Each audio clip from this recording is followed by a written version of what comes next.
Hello students, मेरा नाम है गौरव तिवारी और आज की क्लास में हम पढ़ने वाले हैं टाइप्स ऑफ कैपेसिटर के बारे में।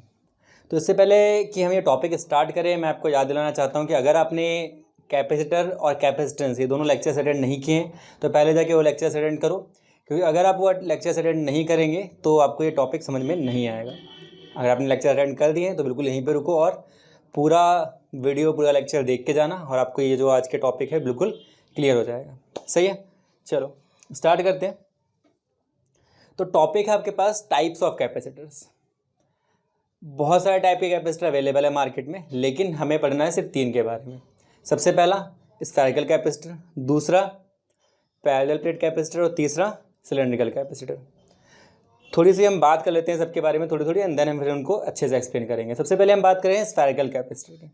तो आपको नाम से पता चल रहा होगा स्फेरिकल कैपेसिटर। आपको यहाँ पे डायग्राम भी दिख रहा होगा, ऐसा कुछ दिखाई देता है आपके पास स्फेरिकल कैपेसिटर। यूज़ कहाँ करते हैं, कैसे यूज़ करते हैं, इन सब चीज़ों के बारे में आपको भी नहीं पढ़ना है। वो सब आप जब 12th पास करेंगे और अपनी इंजीनियरिंग करेंगे या फिर अपना ग्रेजुएशन करेंगे वहाँ पे आपको डिटेल में बताया जाएगा। सेकंड आपके पास आता है पैरेलल प्लेट कैपेसिटर। अगेन आपको यहाँ पे डायग्राम दिख रहा होगा और डिटेल में पढ़ेंगे इसको।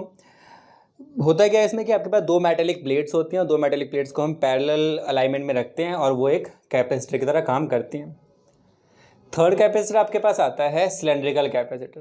तो अगर आपने कैपेसिटर वाली क्लास अटेंड करी तो मैंने आपको स्टार्टिंग में दिखाया था सिलेंड्रिकल कैपेसिटर कैसा दिखाई देता है। अगर नहीं याद है तो सुन लो ध्यान से। जो आपके पंखे में ऊपर की तरफ जो एक छोटा सा डिवाइस लगा होता है cylindrical, that is called cylindrical capacitor, जिसको आप घर पे कंडेंसर भी कहते हैं। तो ये आपके पास 3 टाइप के कैपेसिटर हैं, जिसमें से आपका जो स्फेरिकल कैपेसिटर और जो पैरेलल प्लेट कैपेसिटर है ये आपके सिलेबस में है। सिलेंड्रिकल कैपेसिटर बस आपको नाम पता होना चाहिए, उसकी ना ही डेफिनेशन है, उसकी ना ही एक्सप्लेनेशन, ना ही डेरिवेशन है, ना ही इस पर क्वेश्चन आएंगे। तो आपको स्फेरिकल कैपेसिटर पढ़ना है, आपको पैरेलल प्लेट कैपेसिटर पढ़ना है। ठीक है, तो चलिए स्टार्ट करते हैं सबसे पहले स्फेरिकल कैपेसिटर से। तो जब हम बोलते हैं स्फेरिकल कैपेसिटर तो उससे हमारा मतलब क्या होता है?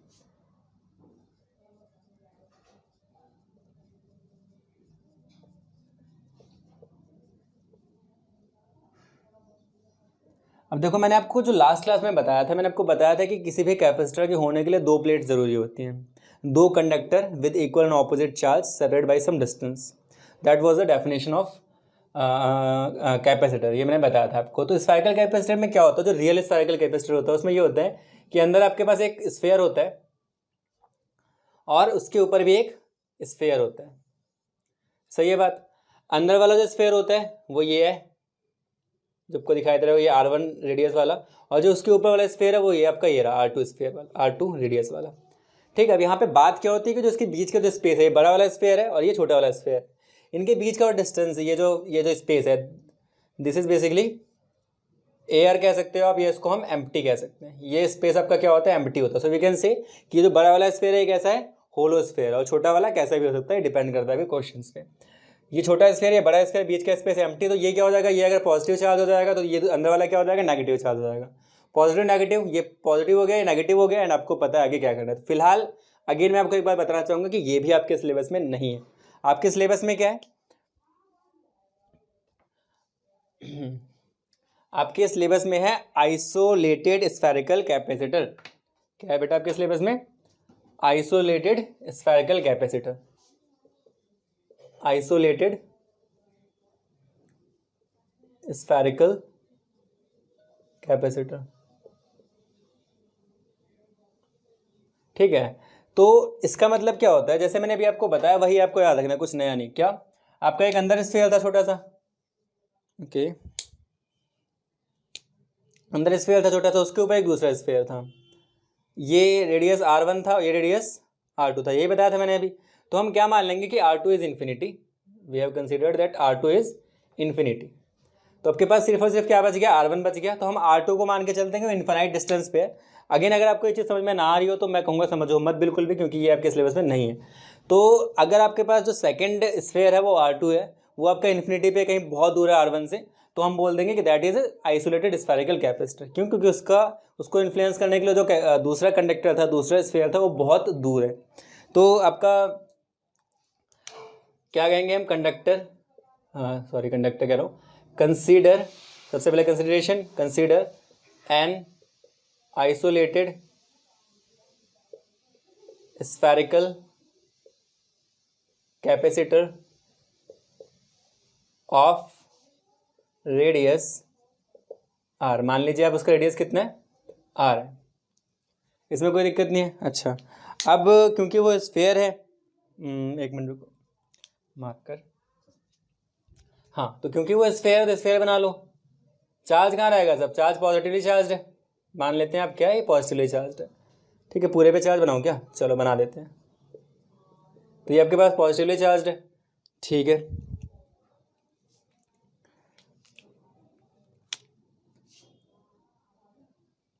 Charge Q is distributed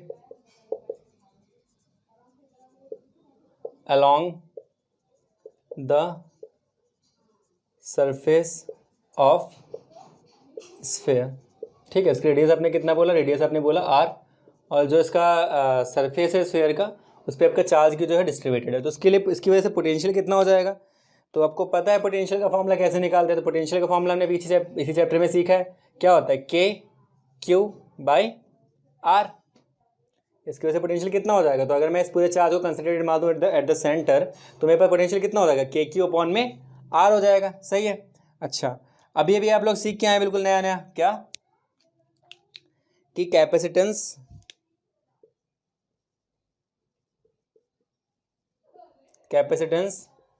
of a capacitor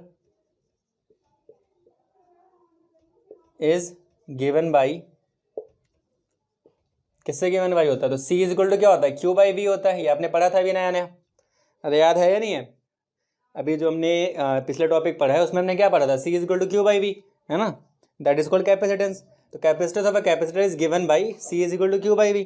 चलो जी आगे बढ़ जाते हैं, तो यहाँ से हम आगे बढ़ते हैं। तो C is equal to Q कितना है, तो हमें नहीं पता है, बाई V कितना है, KQ/R। कोई दिक्कत है क्या यहाँ तक, नहीं होगी बिल्कुल। तो हमारे पास क्या हुआ, Q से Q चला गया, अब R बचा चला जाएगा ऊपर, तो क्या हो जाएगा अपने पास, K की वैल्यू कितनी होती है, चलो अभी मैं इसको सिंपल लिखता हूँ, R/K, और K अपने को पता है क्या होता है, तो K इज वही इलेक्ट्रोस्टैटिक कांस्टेंट। तो R और K की वैल्यू कितनी होती है, 1/4πε0। क्या होती है K की वैल्यू, नहीं याद तुम्हें, चलो देखो 1/4πε0।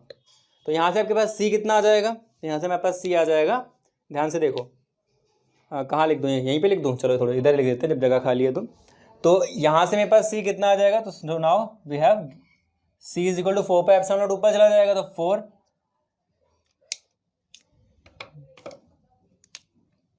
4πε0 और लास्ट में R। तो अगर आपसे गलती से कोई पूछ ले कि बता भाई आइसोलेटेड स्फेरिकल कैपेसिटर का कैपेसिटेंस कितना आएगा, तो आप क्या बोलेंगे, 4πε0R, where 4 is the 4, pi is the pi, epsilon is the permittivity in free space, R is the radius of that particular sphere. ठीक है, तो हमने यहाँ से क्या बोला, तो हमने बोला कि what is this is the capacitance of N isolated spherical capacitor. सही हो गया क्या बात ये,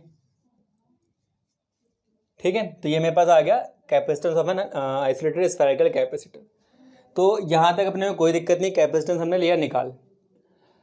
सबसे पहला टाइप था आइसोलेटेड स्फेरिकल कैपेसिटर, हमने कैपेसिटेंस निकाल लिया। चलो जी, अब हमारा अगला क्वेश्चन आता है कि इसका जो कैपेसिटेंस है जो हमने इस स्फीयर की वजह से निकाला है, वो कैपेसिटेंस किस किस चीज़ पे डिपेंड करता है।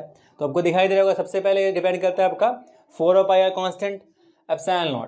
तो ε0 आपका क्या होता है, तो ये है आपके पास मीडियम को शो करता है। तो इधर से लिखता हूँ तो आपको दिखाई देगा।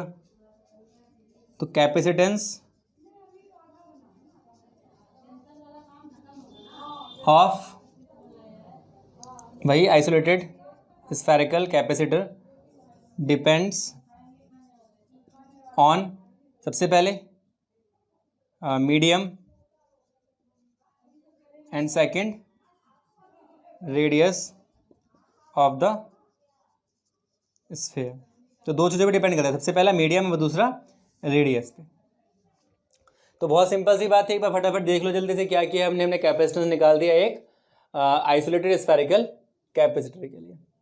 अब एक क्वेश्चन मैंने आपको लास्ट क्लास में छोड़ा था कि हमने कहा था कि जो फैराड होता है, जो फैराड जो भी आप उसको प्रोनाउंस करते हैं, वो एक फैराड एग्जिस्ट नहीं करता। हम क्या यूज़ करते हैं? हम यूज़ करते हैं micro farad, milli farad, nano farad, ये वैल्यूज़ हम यूज़ करते हैं, पिको फैराड, ये वैल्यूज़ हम यूज़ करते हैं। कभी भी जो आपका 1 फैराड होता है वो एग्जिस्ट नहीं करता है, मतलब एग्जिस्ट नहीं कर सकता, एटलीस्ट हमारी आंखों के सामने, एटलीस्ट मतलब हम नहीं देख सकते 1 फैराड के कैपेसिटेंस को। तो ये इसके पीछे जो लॉजिक था वो अभी हम डिस्कस करने वाले हैं कि हम क्यों बोल रहे थे कि 1 फैराड एग्जिस्ट नहीं कर सकता।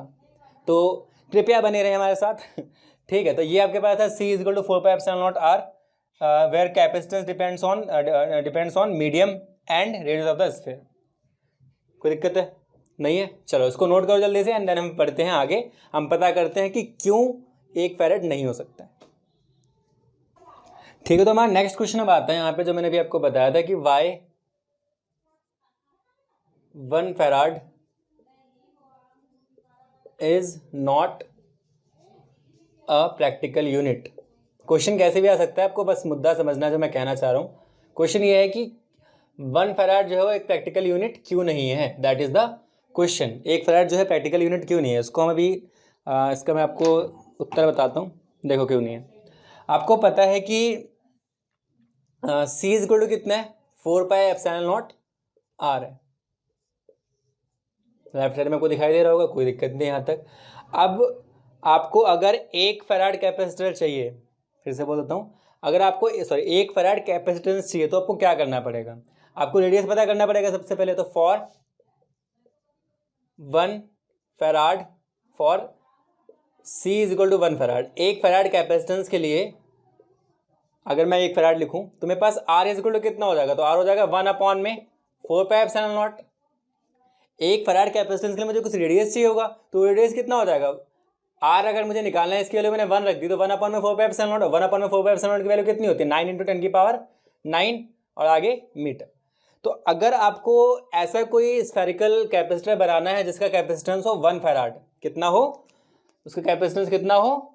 It should be 1 farad. अगर आपको ऐसा कोई कैपेसिटर बनाना है जिसका कैपेसिटेंस 1 फैराड हो, तो आपको उस स्फीयर का रेडियस कितना करना पड़ेगा? 9 × 10⁹ मीटर अप्रॉक्स। ठीक है, अगेन अगर आपको ऐसा कोई स्फीयर बनाना है जिसका कैपेसिटेंस हो 1 फैराड, सो आपको उसका रेडियस जो है वो कितना करना पड़ेगा? 9 × 10⁹ मीटर। अब मैं आपको बता देता हूँ अर्थ का रेडियस कितना है। तो अर्थ का रेडियस है 6400 किलोमीटर। अगर मैं थोड़ा बहुत गलत हो तो मुझे माफ़ कर देना, आप लोग चेक कर लेना। ठीक है, तो अर्थ का रेडियस है 6400 किलोमीटर। और ये कितना लिखा है आपके पास? ये लिखा है किलोमीटर। ये अर्थ का रेडियस और ये आपका होना चाहिए। तो हमारी जो अर्थ है, अगर मैं उसको एक कैपेसिटर मान लूँ तब भी आपके पास 1 फैराड कैपेसिटर नहीं होगा। अगेन अगर मैं अर्थ को ही एक कैपेसिटर मान लूँ तब भी जो उसका आपके पास कैपेसिटेंस होगा वो आप 1 फैराड के बराबर नहीं होगा, उससे काफ़ी कम होगा। बात समझ में आ गई? तो इतना बड़ा हम स्फेरिकल कैपेसिटर नहीं बना सकते जिसका आपका कैपेसिटेंस जो आपका हो 1 फैराड हो। इसलिए हम क्या बोलते हैं कि capacitor is not 1 farad is not a practical unit of capacitance. ठीक है, तो हम इसीलिए हम क्या बोलते हैं? So this value is way more bigger than radius of earth. So that's Y हम इसीलिए क्या करते हैं, इसलिए हम 1 फैराड यूज़ नहीं करते, जिसकी जगह उसकी जगह हम क्या यूज़ करते हैं? So that's why we use smaller units like micro farad, milli farad, nano farad और पिको फैराड। इन सबको हम यूज़ करते हैं। और ये माइक्रो मिली क्या होता है सब मैं आपको बता चुका हूँ लास्ट क्लास में। माइक्रो मतलब 10⁻⁻6 छोड़ो। ठीक है, तो ये आपके पास वैल्यूज़ होती है। मैं लिख देता हूँ कहीं पे, यहाँ पे लिख देता हूँ। माइक्रो मतलब क्या होता है आपके पास? 10⁻⁻6। मिली मतलब क्या होता है? 10⁻⁻3। नैनो मतलब क्या होता है? 10⁻⁹। पिको मतलब क्या होता है? 10⁻12। तो ये आपके पास ये वैल्यूज़ होती हैं। ठीक है, तो आई होप आपको समझ में आ गया होगा कि हम 1 फैराड को as a practical unit use क्यों नहीं कर सकते। तो जल्दी से इस मुद्दे को अपने दिमाग में बिठाओ, स्क्रीनशॉट लो, कॉपी में नोट करो। मुझे नहीं पता क्या करने वाले हैं आप। हम बढ़ते हैं नेक्स्ट टॉपिक की तरफ, that is parallel plate capacitor.